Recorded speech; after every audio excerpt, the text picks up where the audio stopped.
হযরতে জিবরাইল এসে বলছেন, আসসালামু আলাইকা ইয়া রাসূলুল্লাহ, হে আল্লাহর রাসূল, আল্লাহ আপনাকে সালাম বলেছেন আর তিনি জানতে চেয়েছেন আপনি কেমন আছেন।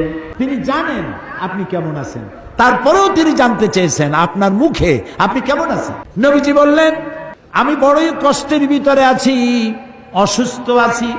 হযরতে জিবরাইল বলছেন, ইয়া রাসূলুল্লাহ, একজন নতুন ফেরেশতা এসেছে আজ আমার সাথে, যে ফেরেশতা কোন মানুষের কাছে আসার জন্য অনুমতি কোনোদিন চায় নাই আর কোনোদিন চাবেও না, শুধু আপনার অনুমতি চায় আপনার কাছে আসার জন্য।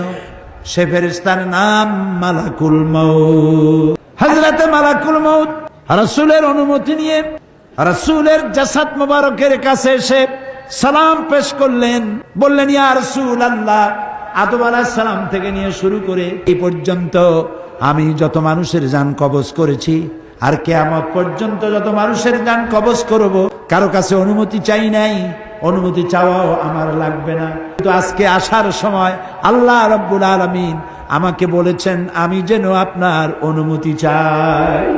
রাসূলুল্লাহ বললেন, মালাকুল মউত, আমি যদি তোমাকে অনুমতি না দেই